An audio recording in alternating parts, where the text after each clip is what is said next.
Company का revenue guidance था -1 से +1% तक का। अगर यहाँ पे हम एस्टिमेट्स देखें तो वो भी -0.6% का आता हुआ नज़र आ रहा है। तो जो गाइडेड रेंज है उसके अंदर ही यहाँ पे आता हुआ नज़र आता है। अगर यहाँ पे हम आईटी सर्विस रेवेन्यू की बात करें तो वो हो सकता है $2597 मिलियन, यानी 1.2% की गिरावट दिख सकती है। और यहाँ पे गिरावट मेनली मैन्युफैक्चरिंग फील्ड से और यूरोपियन मार्केट से आती हुई नज़र आ सकती है। अब टोटल रेवेन्यू की बात करें रुपी टर्म्स में तो वो बढ़ सकता है 1.5% बढ़कर ये 22,643 करोड़ का आ सकता है। अब अगर मार्जिन की बात करें तो यहाँ पे 20 बेसिस पॉइंट की गिरावट दिख सकती है। 17.5% से घटकर 17.3% तक आ सकता है। ज़्यादा गिरावट नहीं होगी क्योंकि जो वेज हाइक का इम्पैक्ट है वो ऑलरेडी Q3 में एब्जॉर्ब कर लिया गया है। प्रॉफिट की बात करें तो यहाँ पे 2.3% की गिरावट हो सकती है और यहाँ पे अगर आंकड़े देखें तो 3,290 करोड़ का आ सकता है।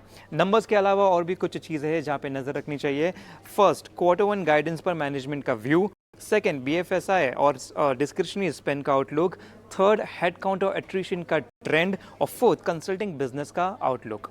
ओवरऑल देखा जाए तो जो रेवेन्यू का ग्रोथ है सीसी टर्म्स में वो गाइडेड रेंज के अंदर ही आ सकता है, लेकिन मेन फोकस यहाँ पे मैनेजमेंट कमेंट्री पर रहेगी। जी बिल्कुल, अंश ने जो है विप्रो की क्या एक्सपेक्टेशंस है अर्निंग्स के लेके, उसमें जो है उन्होंने इंपॉर्टेंट बात कही है। मानस जी, विप्रो का क्या चार्ट्स लग रहा है जस्ट एक दिन before the earnings? Of course IT segment बहुत वॉलेटाइल है और एक बड़ी दबाव में भी जो है देखने मिला था, जिस तरह यूएस टैरिफ और एआई की स्पेंडिंग कट हो रही है फेडरल एजेंसीज में, और खासकर की बड़े बड़े कंपनीज जो आईटी कंपनीज हैं उनके बजट भी कट्स हो रहे हैं, यानी कि डिस्क्रिशनरी डिमांड पे एक्सपेक्टेशन है कि कोई कमेंट्री इस बार देने वाला है नहीं।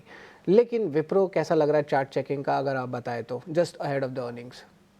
तो देखिए, किसी भी आईटी स्टॉक के चार्ट्स पे आप कंपनी के चार्ट्स को आप देखेंगे तो कहीं कोई भी रिवर्सल के साइन देखने को नहीं मिले हैं अभी तक। मेरे ख्याल से ये सेक्टर बिल्कुल अवॉइड करना चाहिए, और स्पेशली विप्रो, जहां पर लोअर टॉप्स लोअर बॉटम्स अभी भी बन रहे हैं। ये बिल्कुल सही है कि स्टॉक ने करीब 4 दिन पहले अपने 200 वीक मूविंग एवरेज पे सपोर्ट लिया है, लेकिन रिवर्सल के साइन नहीं है।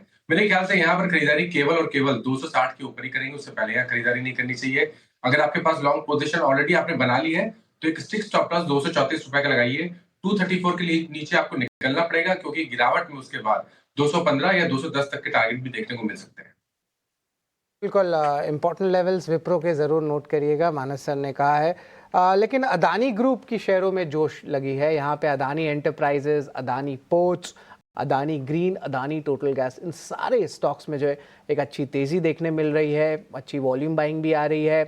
तो मानस जी, यहाँ पे अदानी ग्रुप में अगर आपको कोई स्टॉक पिक करना हो तो उसके क्या इंपॉर्टेंट लेवल्स रहेंगे आगे जाते हुए, और क्या मोमेंटम देखने मिल सकता है, ज़रा बताएं। तो देखिए, जितने भी आज की डेट में अदानी इंटरप्राइजेस की बात कर लीजिए, अदानी पोर्ट्स की बात कर लीजिए, एनर्जी सॉल्यूशंस की बात कर लीजिए, अदानी ग्रीन की बात कर लीजिए, ये सभी चार्ट्स पे तो काफी बेहतरीन लग रहे हैं। उनमें से कुछ स्टॉक में ब्रेकआउट देखने को मिला है। डिस्क्लोजर है कि ऑलमोस्ट जितने भी stock Adani enterprise, Adani port, Adani green और अदानी एनर्जी, ये 4 स्टॉक ऐसे जहां हमने अपने क्लाइंट्स को रिकमेंडेशन लॉन्ग साइड पे दिया हुआ है, तो डिस्क्लोजर है। अगर एक ट्रेड लेना होगा तो अदानी इंटरप्राइजेस पे भी आप खरीदारी कर सकते हैं, जहां पर स्टॉक ने अपने 100 डे मूविंग एवरेज को ब्रेक किया है, तो यहाँ पर एक ट्रेड लिया जा सकता है। आपको स्टॉप लॉस 2360 के नीचे लगा के रखना है और टारगेट 2500 रुपए के सेट करके चलते हैं। जी बिल्कुल, ऑफ कोर्स अदानी ग्रुप पे भी जो है नज़र रखिएगा, और यहाँ पे आज मोमेंटम भी देखने मिल रहा है। लेकिन चलिए, टैरिफ को लेकर जो है आज से अमेरिका और भारत में जो वर्चुअल बातचीत है वो शुरू होने वाली है। इस खबर पर जानकारी लेते हैं सुमित चतुर्वेदी से। उद्योग मंत्रालय भारत का है। अमेरिकन उद्योग मंत्रालय और सरकारी लोगों के साथ में वर्चुअल ट्रेड टॉक शुरू करने वाला है इस हफ्ते, या फिर आज ही बातचीत शुरू हो जाएगी। सेक्टोरल बातचीत का इसलिए महत्व है क्योंकि भारत कुछ सेक्टर्स में अच्छी नेगोशिएशन चाहता है। उसके कुछ सेक्टर्स, टेक्सटाइल हो गया, जेम्स ज्वेलरी हो गए, अच्छे पोजीशन में है भारत इसको लेकर, इसलिए वर्चुअल ट्रेड टॉक्स भी शुरू होने वाली हैं। पिछले माह में 4 दिन की जो बातचीत हुई थी, उसके बाद ये बातचीत शुरू होने वाली है, वर्चुअल टॉक जारी रहेंगी।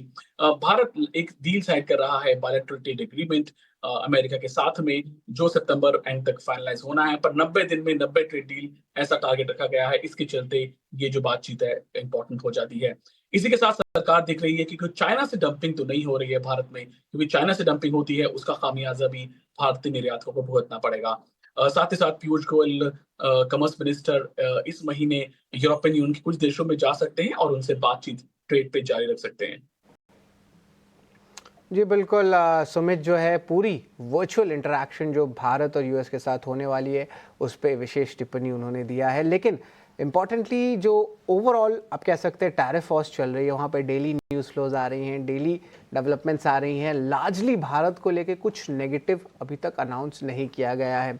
ऑफ कोर्स थोड़ी सी सेमीकंडक्टर और फार्मा स्पेस पे जो है थोड़ी प्रो बातचीत ज़रूर चल रही है। लेकिन चलिए, भारत के जो अर्निंग सीज़न है वो बहुत इंपॉर्टेंट हो जाता है, जिसे हमें ट्रैक करनी चाहिए। मैक्रोस तो है ही, बट अर्निंग्स भी बहुत एक इंपॉर्टेंट चीज़ होता है। और आज जो है आईसीआईसीआई प्रू के जो है ओवरऑल अर्निंग्स आने वाले हैं, अभी तक अनाउंस नहीं किया गया है। बट आईसीआईसीआई प्रू के अगर चार्ट चेक ले लेते हैं तो यहाँ पे देखेंगे कि यहाँ पे थोड़ी मोमेंटम स्टॉक पे ज़रूर आ रही है और अपने डे के हाई लेवल्स पे आ चुकी है। थोड़ी देर में ही शायद अनाउंसमेंट आ सकती है। और करंट लेवल्स पे देखें तो पिछले 7 दिन में स्टॉक लगभग फ्लैटिश रहा है। मानस सर, आईसीआईसीआई प्रू लेवल्स पे क्या लगता है कि आज जो है अर्निंग स्पेसिफिक थोड़ी अच्छी मोमेंटम आ रही है, तो यहाँ पे शॉर्ट टर्म बेसिस पे क्या लगता है कि कहाँ तक जो है इंपॉर्टेंट लेवल्स पे आईसीआईसीआई प्रू खड़ा हो सकता है? देखिए, आईसीआईसीआई प्रू का सबसे अहम स्तर है 580 रुपए का। जब तक 580 के नीचे ट्रेड करता रहेगा, आपको आईसीआईसीआई प्रू में खरीदारी नहीं करनी है। अगर 580 का लेवल ब्रेक होगा तो आप एग्रेसिव होकर खरीदारी कर सकते हैं, क्योंकि उसके बाद आपको 625 तक के टारगेट देखने को मिल सकते हैं। तो खरीदारी करने का ट्रेड 580 रुपए के ऊपर लेना है, 560 का स्टॉप लॉस लगाना है और टारगेट 625 की सेट करना है। जी बिल्कुल, आईसीआईसीआई प्रू पे तो नज़र आ गई है। लेकिन एक और स्टॉक है जिसका रिजल्ट्स आ जाने वाला है, वो है आयरेडा। यहाँ पे भी जो है खासकर कि इनका लोन क्वालिटी को लेके और किस तरह फाइनेंसिंग आगे होता है उसको लेके थोड़े सवाल उठ रहे हैं। और इस बार अर्निंग जो है मेक और ब्रेक हो सकता है, एनालिस्ट कहना है। आज देखे तो स्टॉक ऊपर है, ऑलमोस्ट अपने डेज हाई लेवल पे ही ट्रेड कर रहा है। फ्लैटिश है अगर वो बात करें, जब से शुरुआत हुई मार्केट आज से स्टॉक 5% ऊपर है। और यहाँ से आयरेडा का जो है अपवर्ड मूड आगे देखने मिल सकता है। सर बताएं ज़रा। तो देखिए, ट्रेडिंग कॉल लेना सही रहेगा। आई थिंक यहाँ पर एक खरीदारी करने का ट्रेड लेना है, क्योंकि स्टॉक ने एक हायर बॉटम बनाया है, अपने 20 डे मूविंग एवरेज को रीगेन कर लिया है। तो एक ट्रेडिंग कॉल लीजिए जहां पे स्टॉप लॉस आपको 158 के नीचे लगा के रखना है और टारगेट 170 रुपए के सेट करने हैं। जी बिल्कुल, इम्पॉर्टेंट अपडेट जो है आयरेडा को लेकर भी, टारगेट प्राइस अराउंड 170 लेवल्स का दिया है। तो आज हमने बजिंग सेक्टर्स के बारे में पूछ लिया और मानस जी ने जो है इम्पॉर्टेंटली क्या क्या अर्निंग्स आने वाले और वहाँ पे कैसी प्लेसमेंट्स बैठ रही है टेक्निकली, उस पर भी बात कर ली। मानस जी, आपके कोई डिस्क्लोजर्स हैं? तो देखिए, डिस्क्लोजर है कि जिन स्टॉक्स के बारे में बात हुई, इनमें से कुछ स्टॉक ऐसे हैं जो हम लोग अपने क्लाइंट को टाइम टाइम रिकमेंड करते रहते हैं, तो उनके पास उन स्टॉक में पोजीशन जरूर हो सकती है। जी बिल्कुल, धन्यवाद मानस जी, आप हमारे साथ जुड़े हमारे शो पे। और आज के लिए बस इतना ही रहेगा। मिड कैप मसाला में आप जुड़े रहें और इम्पोर्टेंटली जो है आगे जाते हुए इम्पोर्टेंट बेहतरीन कॉल्स और stock specific news and links लगा रहेगा 18 स्वदेश पे।